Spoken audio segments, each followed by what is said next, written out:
Oh, hey, King. Long time no see. I heard you were looking for a budget LPVO. Well, look no further. Old Dad's got the answer.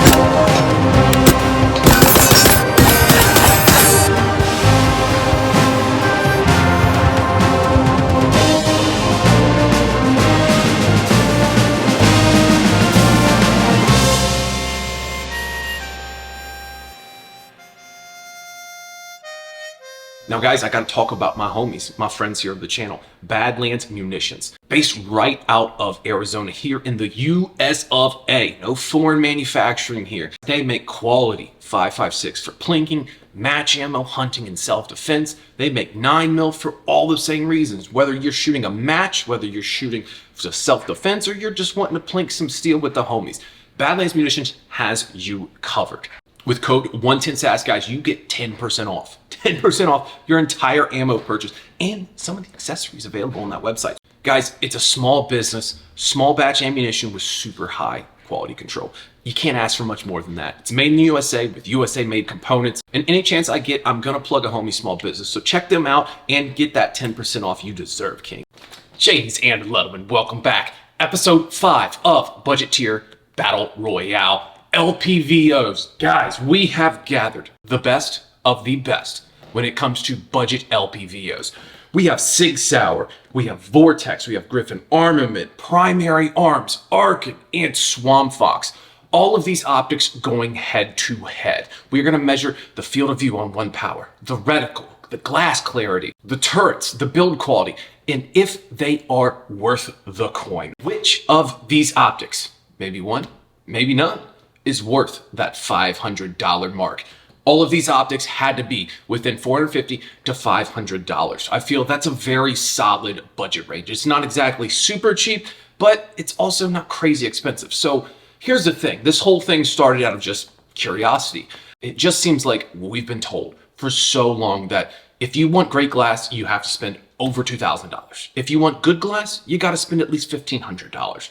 And out of curiosity, I just gotta know, what if one of these optics, right around that $500 mark, actually performs well above its price point?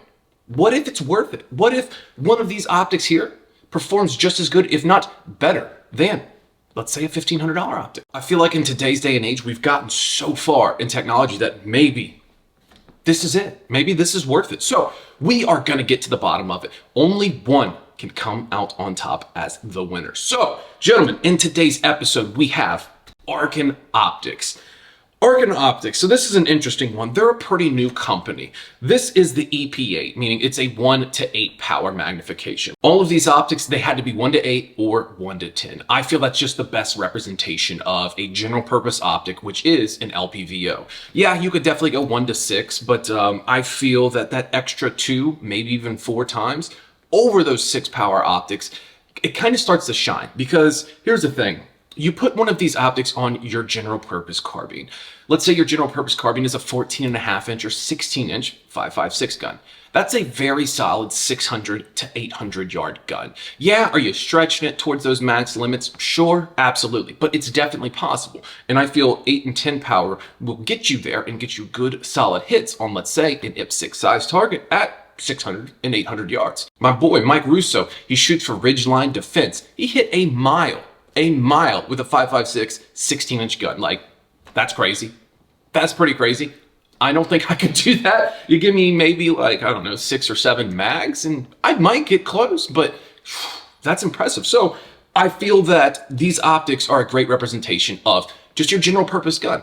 Whether you want to shoot 0 yards, 100, 200, 600, maybe 800, I think it can be done. And that's what I like about these optics. Now, with the Arken, we have a 1 to 8 power magnification, which is solid. So on the 1 power eye box, we have a first focal plane reticle. What does that mean? So essentially, it's the way that the optic is built in order for you to utilize the reticle. So on 1 power, essentially, you're not going to be able to see any of your reticle, and you're definitely not going to be able to use it.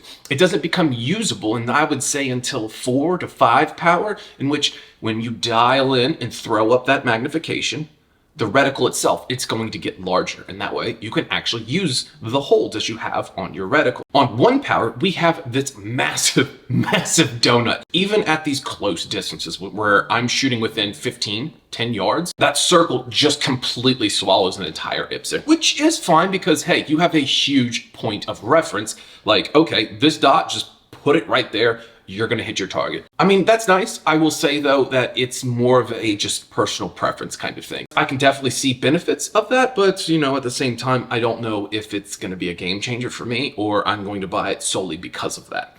On the 1 power eye box, we have a decent field of view. It feels a little cramped for the size of the tube. It's a 34 millimeter tube, so that's a big chunky boy. Typically with larger diameter tubes, you're going to have a little bit more field of view.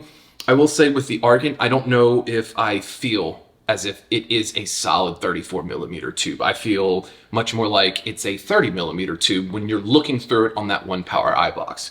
The glass, it's relatively flat. There's a little bit of that fisheye, if you will, especially around the edges. And again, that's a lot to do with the first focal plane reticle.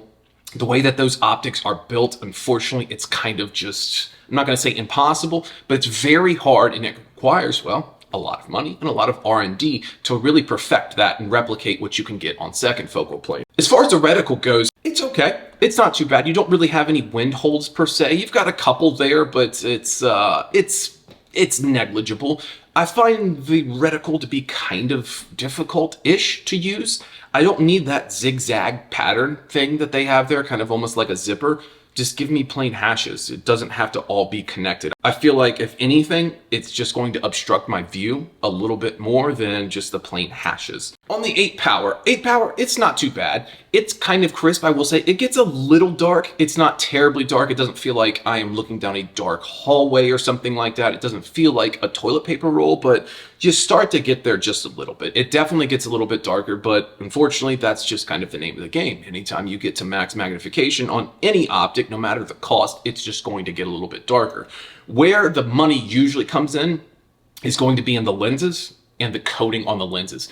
That's how we get that excellent light transmission. And again, it costs a lot of money, but these are budget optics. So we kind of have to judge them against other budget optics along with some of the higher end ones. And compared to higher end ones in that $1,500 range, it's not too bad. From the factory, you get this nice little stub of a throw lever. I find that's perfect. I don't need some massive, huge shark fin, giant wing hanging off of my optic. If anything, it just gets in the way. I constantly get that crap hung up on my gear. I'm the same way with like huge charging handles that you can't miss. Well, I feel like they do more harm than good. And this little throw lever, it's just a little stub nut, if you will. You screw it in and you're good to go. I think it's just like the perfect balance of too much and too little. They did a great job with that. I'm glad they include that from the factory. Now this reticle here and the turrets, it's MOA, meaning minute of angle. Basically, there's 2 methods of shooting. It's gonna be MIL or it's gonna be MOA. And ultimately, that's a shooter's preference kind of thing.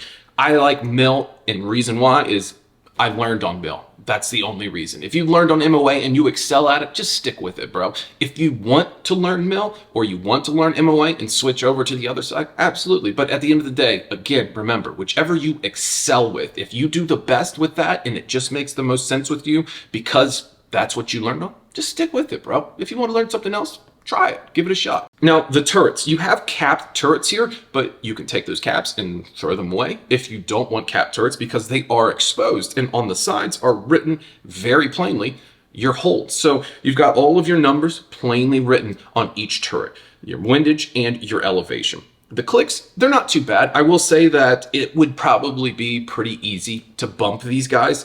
They're not audible at all either. Like you're not gonna hear those. You're gonna feel the click like in your fingers while you're dialing, but unfortunately you're not going to hear it, which is okay.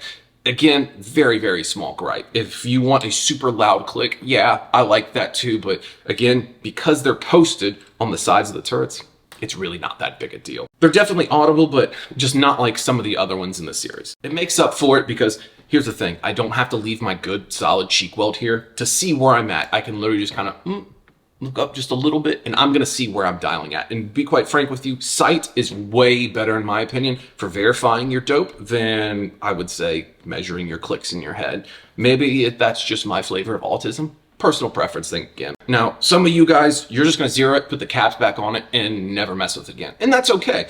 Here's the thing. At some point in time, I would say right around like 500, 550 yards with your 16-inch carbine, you're going to run out of dope, meaning you're going to run out of your reticle and you won't be able to accurately hold and predict where that bullet is going to go. At some point past that yardage, you're going to need to dial, which means, yeah, this makes it easier. So I do like that. If you're one of those guys that doesn't shoot that far on a regular basis, don't sweat it. Not a big deal. Just shoot your zero and you're fine. If you only shoot, 200, 300, 400 yards, yeah, not the end of the world. But the fact that it gives you the option, I like that. It gives you the option if you ever decide to outgrow whatever your current range, or you decide to go compete where yardages are anywhere from, a 300-yard target and the next target that you engage in the same stage is at 900.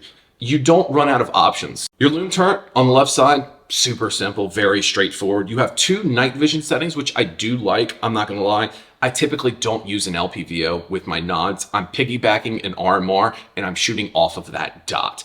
I am not really going to be able to PID very well with nods behind an LPVO well enough to where I need to shoot through it. So I'm just going to put a dot on the top of it. That's going to get me out to 100 yards very accurately with just a top mounted dot. So the night vision, it's cool that it has the option on there. Me personally, I'm just not going to use it. Some of you guys who run like the big 193 mounts on these things, that's fine. Send it. If you like that, absolutely, if it works for you. As far as loom goes, it's pretty bright. It does a very fair job. It will illuminate that entire huge donut as well with that reticle. So basically everything is going to be illuminated on this guy here. So there's no chance of you missing that reticle. So with the Arken, I wasn't sure what to expect. I was excited to get the thing in, but it was kind of one of those things like, God, is this going to be an absolute hunk of junk or is it going to be solid? You see a lot of the other influencers and stuff running these optics on their guns and talking very good things about them. So it's like, well, I got to include that. And for the money, I think it's a pretty solid option. Now, here's the real question though. Is this the best budget LPVO on the market? Well, we don't know yet because they haven't all gone head to head. Guys, one more episode left. It's going to be the Swampfox. After that, the finale of budget LPVO Battle Royale, where they're all going head to head and only one can be declared the winner. So, gentlemen, next episode is dropping right after this. Stay tuned and remember to always run your gun, not your mouth. We'll catch you next time.